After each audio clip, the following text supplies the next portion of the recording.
Hey, what's going on? Luciano Martinez here with Remax Platinum. Today's vlog is overdue. But I want to talk to you about something personal, if you will. So you guys have been hearing about football in the RGV, football in the Rio Grande Valley, and that's what I want to talk to you guys about because it hits home. It hits home to me because I played football at the University of Texas, or at least was a walk on at the University of Texas. I'm from La Jolla, Texas, so there's some story to it. You can check out the blog piece that I wrote. I'll link it together so you guys can check it out. But I just four key points that I just want to bring out that I realized while I was reading some of the comments on this football in the RGV or football at University of Texas RGV. Some I heard some like negative comments, something about the scheduling and we're gonna play Alabama, we're gonna lose, blah blah blah, blah. And they're funny memes. I get it. They're memes, and I know that I understand the way that we are here in the area, our community, it's our culture. We like to make fun of this or that. I get it. That's the way we get around. But there are some things that just kind of like hit me because I've been there, done that. I was a graduate from the University of Texas. Played football. Was a math degree, business. Bachelor of Sciences in mathematics, a pure mathematics major, by the way.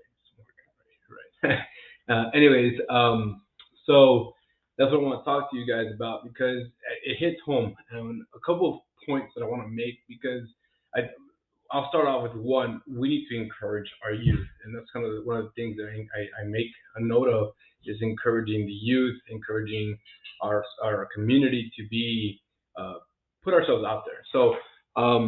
You guys can check out the blog piece, but a couple of points that I do want to make is things that I've noticed that will help students or student athletes get to the next level is going to be grades. All right. In my opinion, grades are the key. You can't get into to university number one if you don't have the performing grades. I was fortunate enough to be top 10% in my class, therefore I got accepted to all the universities of my choice. That was not my goal. My goal was anywhere I ended up, I was gonna try and walk onto the football team, and that's what I did. I chose the University of Texas by I guess some sort of whim, and I made it out there. And the first thing I did, is I remember I was going down the hill from Jester, the building there. I think it's called Jester. I can't remember. We're going downhill and I see this massive body. I won't forget him. His name was Charlie Tanner. I see this massive body, and I said, I know that's a good football player. I ran from uphill, downhill, and I caught him up. I go, hey, hey, hey, hey, hey. My name's Luciano, and I'm looking into the football program here at the University of Texas. What do I got to do? He kind of walked me through the steps, who I had to call. Long story short, became a member of the football team there at the University of Texas. So great. That's the first thing we gotta address is we know we have the potential athletic wise. Now we just fix and tune and fine tune it to allow our student athletes because I want to put the emphasis on the word student athlete, right? We gotta put that emphasis on it because you are a student first and then you are an athlete. So get work on those grades, fine tune your priorities and work on your grades. I've been there, done that. I used to stay up to about 1 o'clock at night from time to time and work on the grades. So I encourage you to work on your grades. And anybody that's got some sort of like power and or potential to influence somebody that is a student, encourage them to work with their grades. Another point that I want to make is this is for you parents. Parents, you've got to make the time to invest in taking your student athlete at an earlier age to perform in sports. You cannot expect them to earn a scholarship at the high school level. Case in point, right here. I didn't start playing football until I was in high school, and I really, really wish that I would have started as a middle schooler or even younger because I would have fine tuned those skills that I needed by the time I got to high school. So if I would have been that much more prepared, I probably would have had some sort of scholarship, some eyes looked on me. Unfortunately, that was not my situation, right? Another point I want to make is athletes embrace the commitment. It's not like, oh, they're offering me a scholarship. You end up in Michigan, you end up in Washington, you end up, somewhere up north where they are offering you a full scholarship. 2 or 3 months in, you come back home. That's that's number one. That's not right. Number two, they're offering you a full ride or scholarship money, or they're offering you some sort of financial aid to perform a sport that you're pretty good at, um, and then you just kind of like give up on them.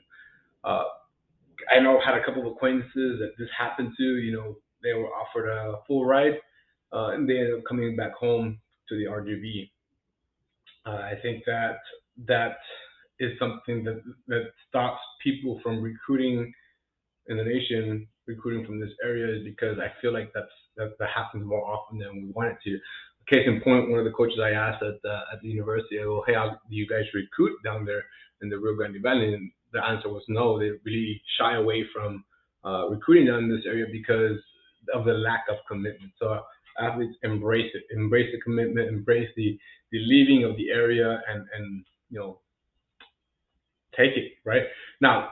Brings me to the next point regarding the embracing of this commitment. The University of Texas is right here. The University of Texas RGV is right here, and it's a great opportunity for us because I know we have so much untapped potential here in this area because I've seen it. I've seen people go unrecruited because number one, they don't have the grades. Number two, the coaches understand the lack of commitment that will be there. And number three, um, you know, XYZ athlete does not want to leave for XYZ reason. So it's right here. It's a great opportunity. I can't wait. I'm super excited for this to kick off. And I know we're gonna do such big things here in the valley. Okay. And last but not least, scholarship opportunities here in the valley. Don't squander it. If they offer you one, don't let it go. Learn, take what you can, perform, let do what you got to do to be a part of that program. Um, for lack of better words, give it your heart. Perform at the highest intensity. If an opportunity presents itself, take it. Okay. If you have any questions about that, or if you guys want to know a little bit more about my actual full story and journey, let me know. I mean, I'll be happy to have a conversation with you and talk to you about, give you my 2 cents, right? That's what it is. Give you my 2 cents on how to get to the next level. If you have any questions about real estate, obviously feel free to contact me. My number is 956-476-2925. You can also reach me at 956-862-1556. You have a wonderful one. Take it easy.